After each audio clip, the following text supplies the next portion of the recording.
Assalamualaikum warahmatullahi wabarakatuh, sahabat redaksi Malang Posko Media.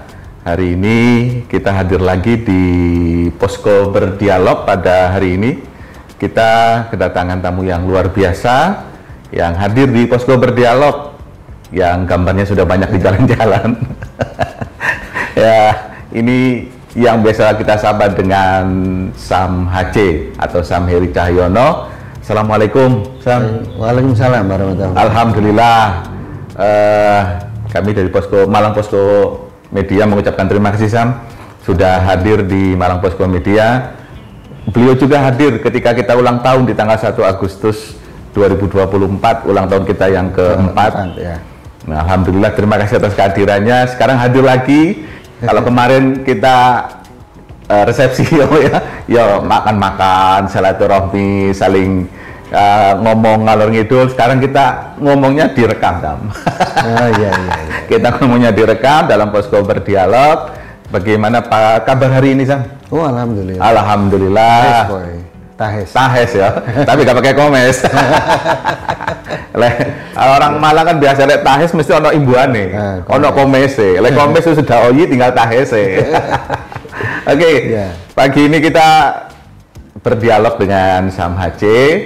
Sam HC sudah mendaftarkan dirinya sebagai calon wali kota Malang yang berpasangan dengan Rizky Boncel. Nah, Rizky Boncel sudah pernah hadir, Sam, di Posko Berdialog dengan kami, sudah banyak bertukar ide dengan kita. Hari ini kita akan mengetahui bagaimana sih Sam HC maju di pemilihan wali kota Malang. Kalau kita kenal Sam HC, gambar-gambarnya di jalan, gambarnya kartun-kartun, naik Vespa. Awal dulu naik Vespa pertama, Vespa beneran. Sekarang Vespa karikatur. Gimana, Sam? AI. Oh ya, AI. Zamannya AI sekarang. Zamannya AI terus bertransformasi. Sekarang AI itu sangat luar biasa. Tapi sekarang hari ini kita nggak pakai AI, Sam. Iya. Asli kita. Asli. Gimana, Sam? Setelah ini proses berjalan di tahapan apa ini, Sam, sekarang? Ya, ini sekarang kita diverifikasi faktual untuk tahap akhir ya. Tahap akhir. Ya, tahap akhir. Nah, ini kita belum tahu hasil. Nah, kita kemungkinan hasilnya akan diumumkan nanti di tanggal 18 kayaknya. 18 ya. Karena terakhir proses pemenuhan persyaratan sampai dengan tanggal 19 ya, kalau tidak salah. Ya. 19 Agustus. Karena setelah itu masuk tahapan pendaftaran. Dimulai 27 ya. 27 sampai 29. Kalau nggak salah 25-29 ya? 25-29 ya? Ya, ini jadi prosesnya lumayan berliku soalnya, Sam, ini ya. Ada prosesnya ini agak berliku soalnya Sam HC di Kota Malang ini. Ketika awal sempat tidak TMS, tidak memenuhi syarat, akhirnya mengajukan sidang, akhirnya memenuhi syarat, ditambah lagi. Nah, sekarang proses itu bagaimana, Sam? Kita menunggu hasil resmi KPU ya, yang diumumkan nanti tanggal 18 atau 19 gitu ya. Nah, itu nanti tentu dari hasil kita berharap lolos ya. Tetapi misalkan ada ketidaklolosan, maka ada langkah-langkah yang memang secara negaranya menyediakan langkah-langkah itu. Kalau seorang paslon independen tidak lolos gitu ya, ada langkah-langkah lain, tahapan-tahapan lain yang memang disediakan seperti itu. Ini modal yang sangat luar biasa. Sudah berapa, Sam, yang disetor dari 48.000 sekian?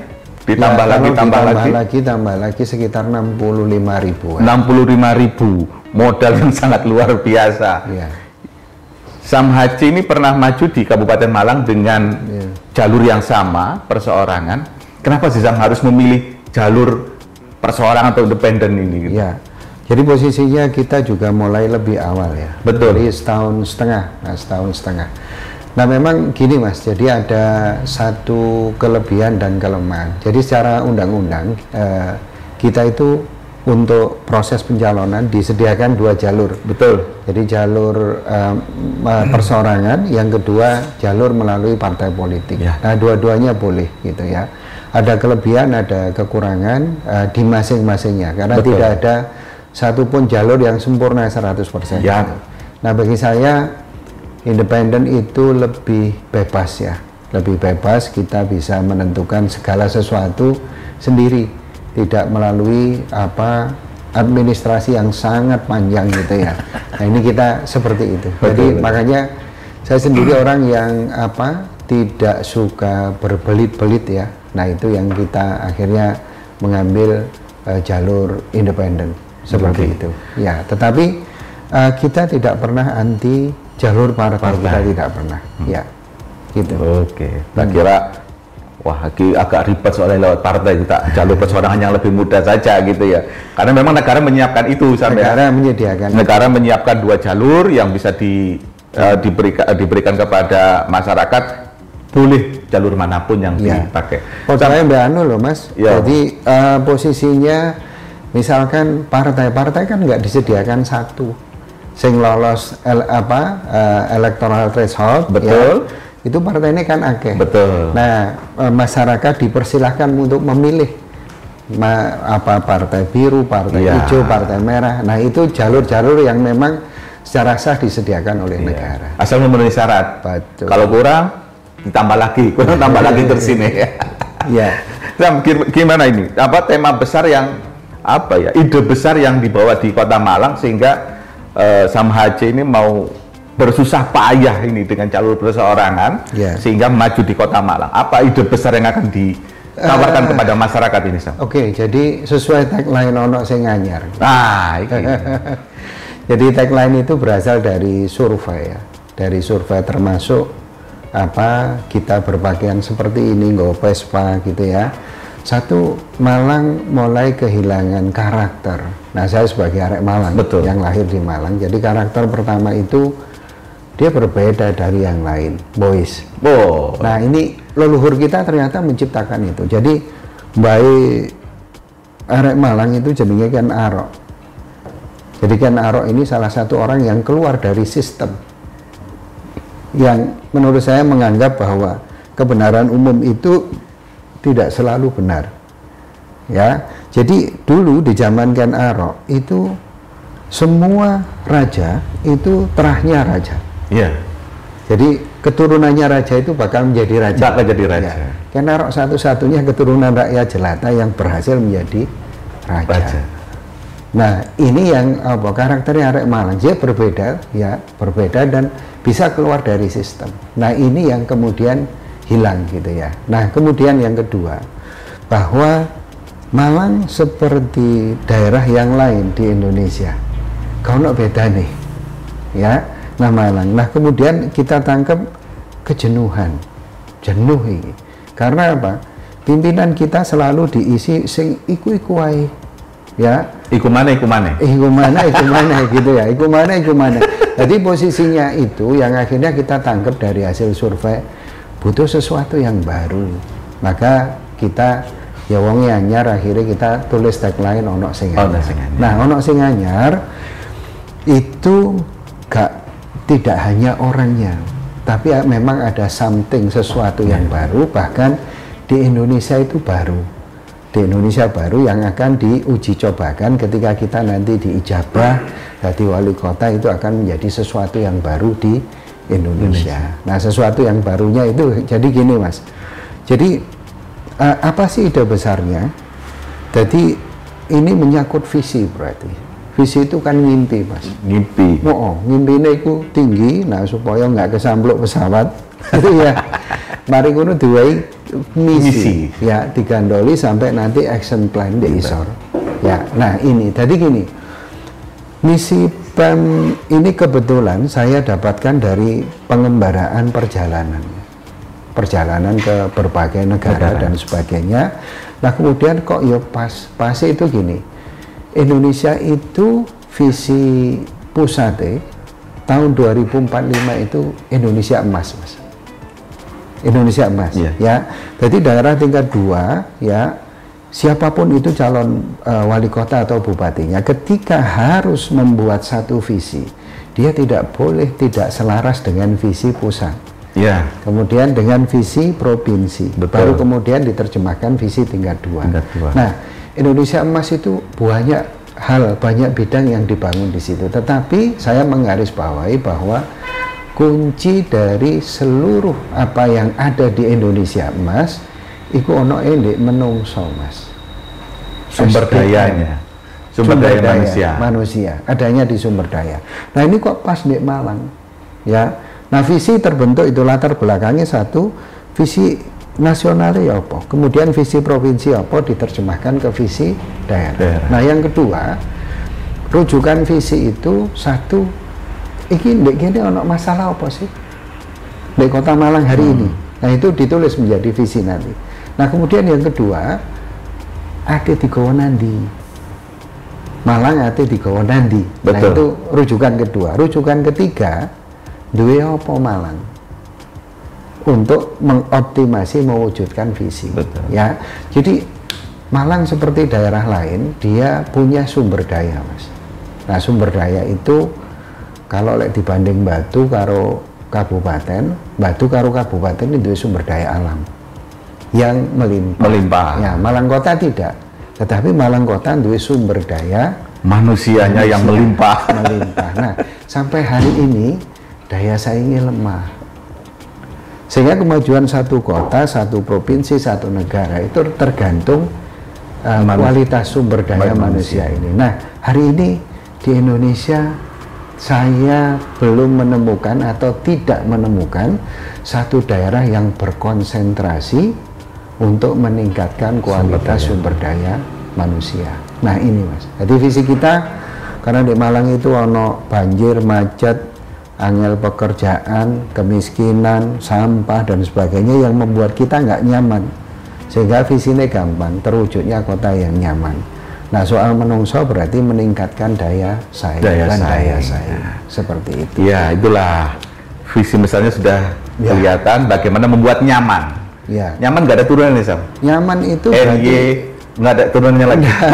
Jadi nyaman itu artinya banjir terselesaikan, macet terkurangi, gitu ya, pekerjaan mudah didapatkan, angka kemiskinan bisa turun, jumlah pengangguran bisa turun dan sebagainya. Seperti itu. Sahabat redaksi, itu tadi sekilas dari visi besarnya dari Sam Aceh. Nanti akan kita ulik lagi bagaimana selanjutnya program-program yang paling membuat masyarakat Kota Malang menjadi nyaman. Kita ikuti setelah ini lagi. Kembali lagi sahabat redaksi di Posko Berdialog, masih bersama Sam Aceh pada dialog kita pada hari ini. Tadi Sam Aceh sudah menyampaikan bagaimana tema besar, visi besar beliau untuk maju di Kota Malang. Sudah ada tadi beberapa visi misi beliau yang disampaikan, tapi ada satu yang terliwat. Tadi kan sudah ada beberapa visi misi beliau, tapi sebenarnya dengan kesusahpayahan mengumpulkan 60.000 dukungan itu, Sam, sebenarnya motivasinya itu gimana sebenarnya itu, Sam? Ya.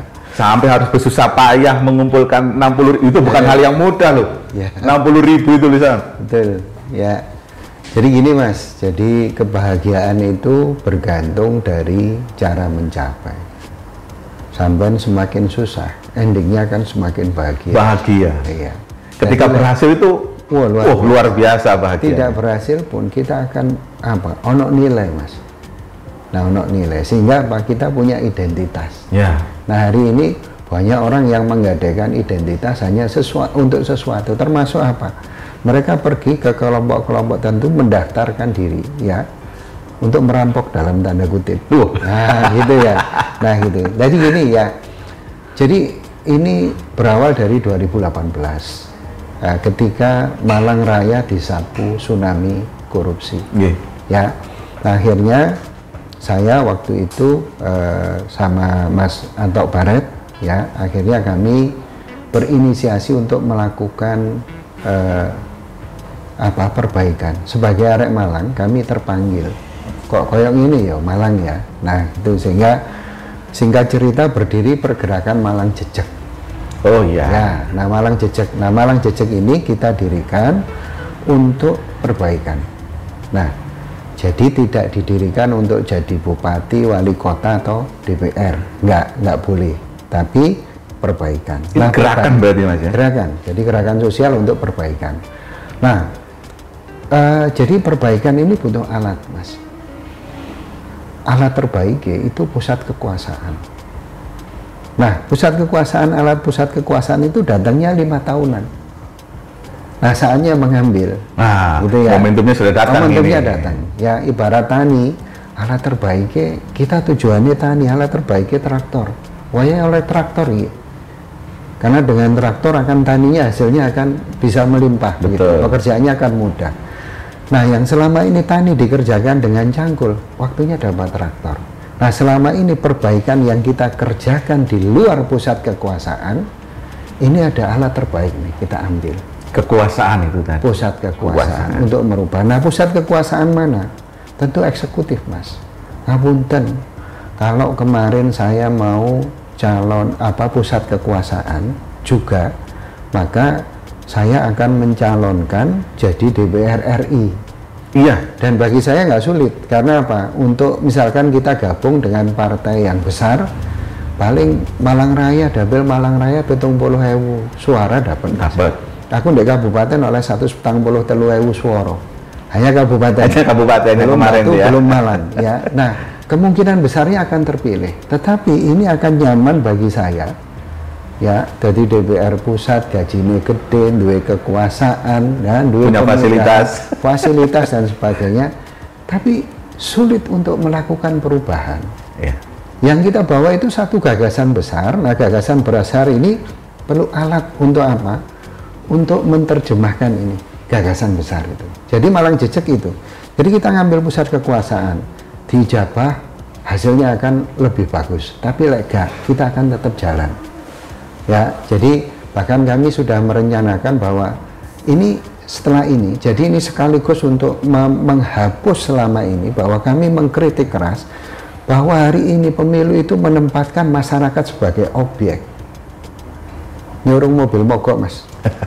Padahal ini pesta masyarakat, ya, pesta jadi rakyat. Posisi ini ditandani bareng, disorong, dadi plus hilang. Sing gak dadi yo hilang, sing dadi hilang, gitu kan? Iya. Balik mana 5 tahun? Aku hati nyalon. Nah, itu baru mana? Ini yang kita rubah bahwa kita itu kehilangan identitas. Gitu. Jadi kami mau berhasil di pilkada atau nggak berhasil di pilkada, itu perkara kami mendapatkan alat atau tidak. Alat terbaik. Jadi pergerakan ini akan tetap terus berlanjut. Nah, ini yang ini. Nah, kenapa harus di Malang Kota? Nah, Malang itu Malang Raya ya, Mas. Batu, Kabupaten dan Malang Kota. Jantungin di Malang Kota, Mas. Iya.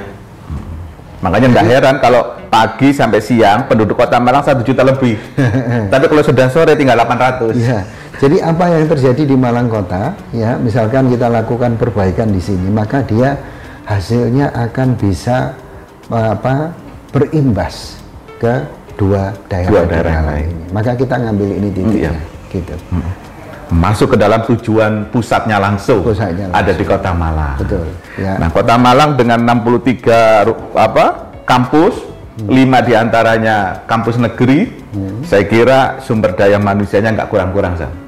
Tadi jenengan sudah menyampaikan bagaimana sumber daya manusia di Kota Malang ini terus ditingkatkan. Nah, dengan keberadaan kampus 63 ini bagaimana, Sam? Kedepannya ini loh, Sam.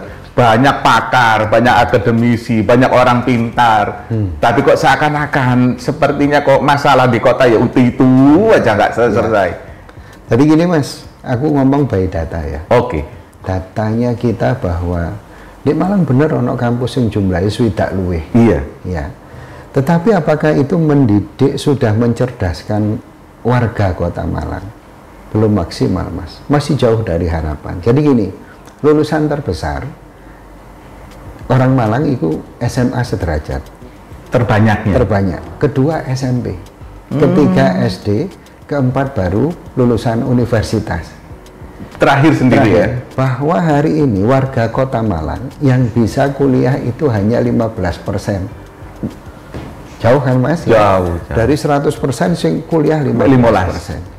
Nah, yang 15%, kenapa ini terjadi? Faktor terbesarnya itu masalah biaya. Nah, saya kadang itu ketemu dulu almarhum Pak Topo, kalau ketemu orang UB itu dia ngeledek. Ledeknya apa? Nah kok UB itu ada di Malang ta? Betul kan? Orang UB ini bingung gitu kan. Kenapa Anda tanya itu? Wong Malangnya gak akeh. Itu 80% orang Jabotabek. Makanya kalau di Brawijaya sekarang ngomongnya lu gue. Nah akhirnya kalau saya jadi orang UB itu tak wali. Emang Malang dia wali kota ta? Nah gitu. Jadi gini, keterhubungan. Jadi sementara ini hidup sendiri-sendiri. Ya. Keterhubungan antara Pemkot yang harusnya menjadi fasilitator bagi warganya untuk bisa kuliah, itu keterhubungannya kecil. Sehingga apa? Ya kita saksikan salah satu di Universitas Negeri. Itu justru daerah lain punya pintu khusus. Ya, untuk warga. Untuk warga daerah lain Indonesia Timur yang saya temukan. Ini pintu khusus masuk ke sebuah PTN di Malang. Ya, kita enggak, padahal kita tuan rumah. Tuan rumah. Ya, seharusnya punya pintu khusus dan khusus. Betul, gitu ya. Ya. Jadi gini akhirnya, apa bedanya Malang dengan yang lain dengan kehadiran 63? Sementara menjadi industri sekolahan kalau saya. Iya. Yang terjadi sekarang itu. Nah, ini perlu wali kota sing punya kecerdasan ya untuk bisa memfasilitasi menjadi penghubung. Kampus juga nunggu gitu. Kalau saya ke kampus, nanti wali kotanya gak tahu ini. Ya gak tahu ngomong tentang pendidikan warga kota dan sebagainya, gak tahu. Betul. Gitu. Kan sekarang ini contoh ya, satu misalkan kampus mau melibatkan penduduk sekitar. Penduduk sekitar dengan gampang, ono parkiran asing iso tak garap. Langsung pragmatis banget itu sekecil itu, sekecil itu. Padahal itu di sebelah kampus gitu kan.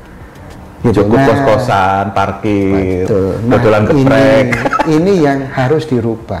Butuh wali kota yang cerdas untuk menyelesaikan itu. Begitu Mas. Nah kemudian soal pakar, waduh di Malang luar biasa.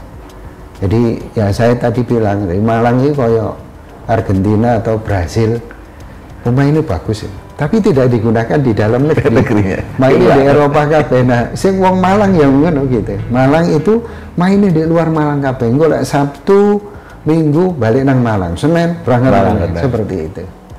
Ngono Mas. Nah, itulah makanya punya pimpinan atau kepala daerah harus punya bervisi besar, punya intelektual yang bagus, kecerdasan yang bagus.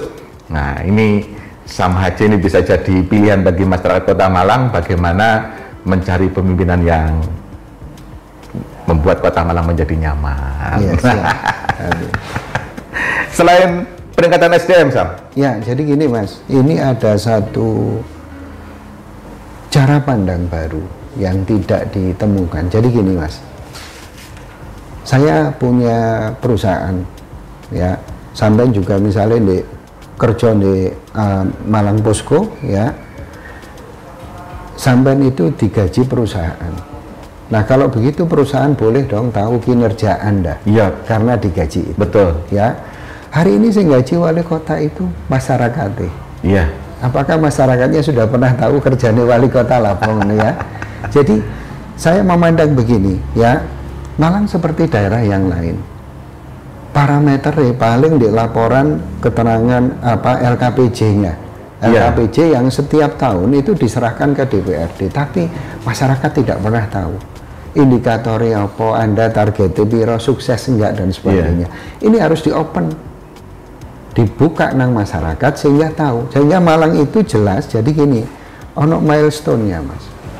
Oke, Malang 5 tahun ini harus kelas 5 ya. Betul. Misalnya tahun pertama kelas 1, tahun loro kelas tahun kedua kelas 2 dan seterusnya, sehingga masyarakat bisa nonton wali kota iki wis ndek kelas piro ya Malang sekarang. Ini enggak Mas.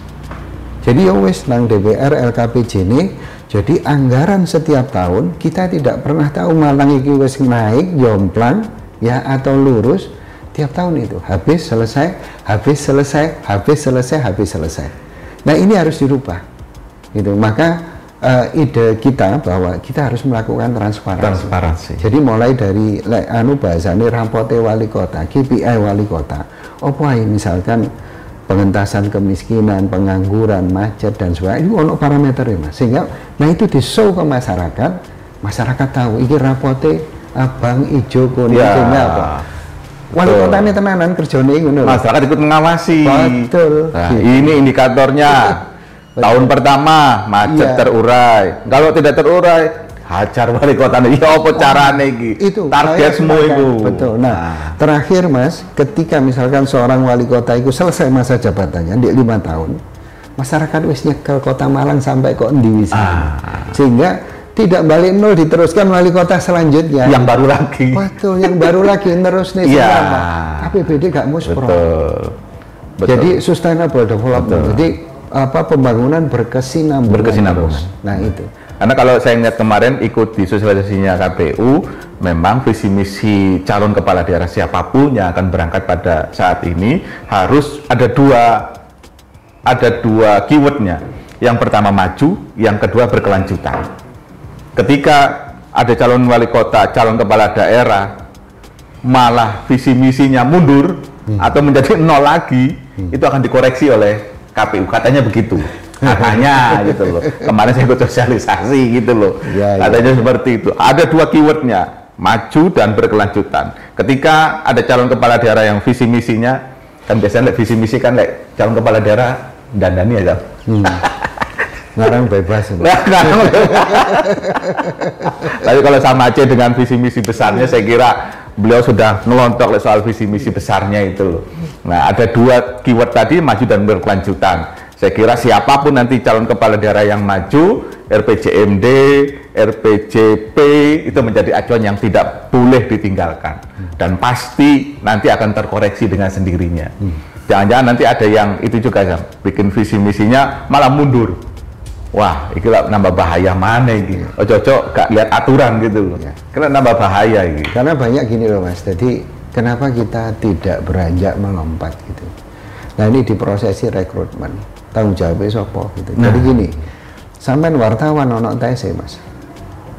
Lulus tes dari wartawan. Iya. Ada sertifikasi juga. Kualifikasinya jelas. Jelas. Satu hari misalkan ya wartawan itu Malang Posko itu mengumumkan rekrutmen atau wartawan syaratnya apa? Kalau syarat pokoknya kon ngelamar diterima. Kira-kira kualitasnya akan bubaran atau enggak? Bubaran kan ya, bubaran gitu. Nah ini juga begitu. Untuk masuk wartawan ono tes sertifikasi, untuk masuk polisi, masuk tentara, bahkan masuk sekolah ono standari. Ada standarnya. Tapi lihat dari wali kota gak ono Mas. Tesnya kesehatan, tesnya administrasi, gitu kan? Nah itu saja. Tapi tes kemampuan, ya kapasitas dia untuk mengelola sebuah kota, nggak pernah ada tesnya. Sehingga apa? Ya Anda akan tahu kualitasnya ketika syarat untuk menjadi wali kota itu nggak ono, kecuali administratif dan kesehatan. Gitu. Nah ini problematika tidak hanya terjadi di Malang. Ini sistem ya. Sistem yang harus diperbaiki. Iya. Dan harus ditetapkan sehingga apa? Saya sebagai warga ya pingin oleh wali kota tesen sik lulus tes baru oleh nyalon. gitu ya. Jadi keren. Jadi masyarakat juga paham. Betul. Ada saringan terlebih dahulu. Betul. Gitu. Ada saringan terlebih dahulu. Kak lulus ya ojo melu. Ngerti yo. Jadi gak sampean duwe, sampean populer, sampean diusung oleh sebuah sistem, ya sampean iso Mas. Nah ini akhirnya kita terjebak di lingkaran setan. Seperti itu. Itulah sistem-sistem yang terbangun. Tapi apapun yang terjadi nanti tanggal 27 November untuk Kota Malang, pilihan sepenuhnya ada di masyarakat Kota Malang. Nanti akan tersaji setelah tanggal 27 sampai dengan 29 Agustus di pendaftaran terakhir kita nanti akan tahu siapa yang akan maju di Pilkada Kota Malang. Kalau saat ini yang dari partai masih gelap, masih gelap. Katanya ini, rekomnya ini masih belum semua. Tapi yang jelas sudah ada calon perseorangan, Sam Aceh dan Rizky Boncel, yang jelas sekarang sedang berproses untuk menuju Pilkada Kota Malang. Nanti setelah proses ini selesai, verifikasi kedua selesai, tetap pendaftaran sama ya? Tetap, semuanya sama Mas. Tetap akhirnya. Jadi kan gini Mas, prosesi ini proses untuk mendapatkan rekom. Rekom dari KPU? Enggak, rekom dari rakyat. Karena independen rekomnya langsung kok rakyat. Kalau yang calon partai rekomnya dari partai. Nah ini kalau calonnya partai jelas direkom partai A, B, C sudah memenuhi syarat misalkan 20% atau 9 kursi di Kota Malang, dia bisa mendaftar. Nah calon independen ditetapkan dengan 48.882 kalau nggak salah itu lolos. Maka sama-sama mengantongi rekom. Bedanya ini kok rakyat, ini kok partai. Gitu ya. Nah, itu baru kemudian mendaftarkan. Tetapi semuanya cair, Mas. Di politik itu kayaknya hanya dia dan Tuhan yang tahu. Jadi ada belok, ada lurus gitu ya. Hanya dia dan Tuhan yang tahu. Nah, kadang kalau secara pribadi saya tidak pintar di situ.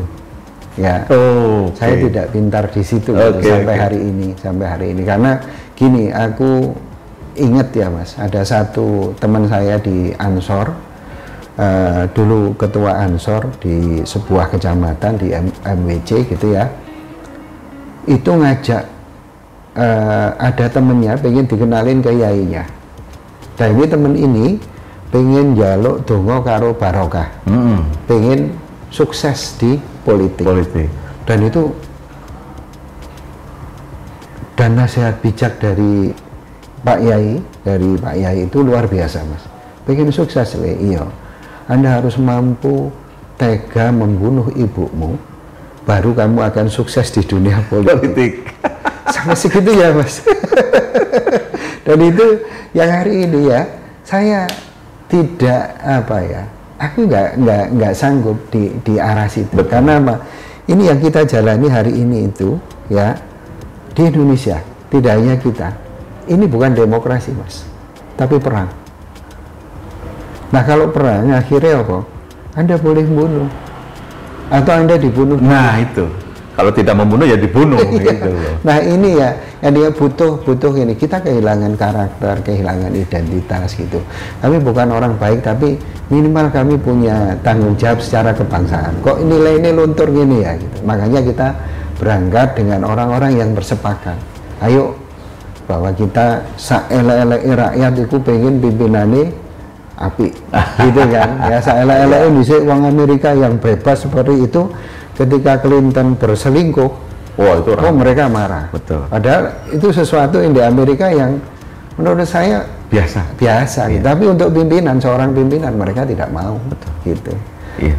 Gitu. Iya, itulah luar biasa. Yang begitu bebasnya negara bebas, tapi ketika memilih karakter seseorang untuk menjadi pemimpin, dicari yang paling terbaiknya daripada yang baik-baik itu tadi. Ya. Nah, mudah-mudahan sahabat Malang Posko Media, ini sekarang sudah bulan Agustus, bulan-bulan kritis bagi mereka yang mau maju di partai karena masih mencari rekom, tapi insya Allah Sam HC sudah melalui itu mendapatkan rekom langsung dari masyarakat dengan syarat minimal 48.882 ya Sam ya? Ya. Itu syarat minimal 7,5% dari DPT. Betul. Kalau tidak salah.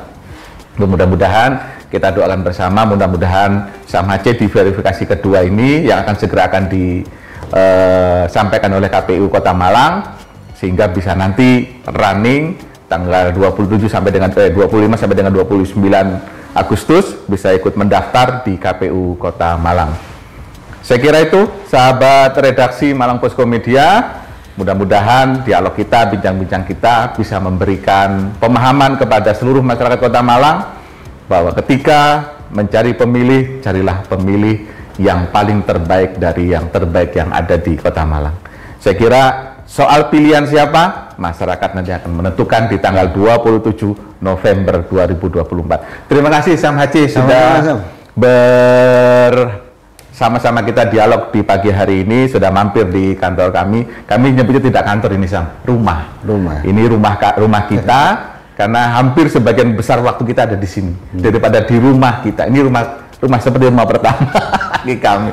Terima kasih Sam HC sudah hadir di Malang Posko Media. Sekali lagi, gunakan hak pilih Anda sesuai dengan hati nurani Anda. Pilihlah pemimpin yang terbaik menurut hati nurani Anda di 27 November 2024. Terima kasih. Assalamualaikum warahmatullahi wabarakatuh. wabarakatuh. Assalamualaikum warahmatullahi wabarakatuh. Ya, matur suwun.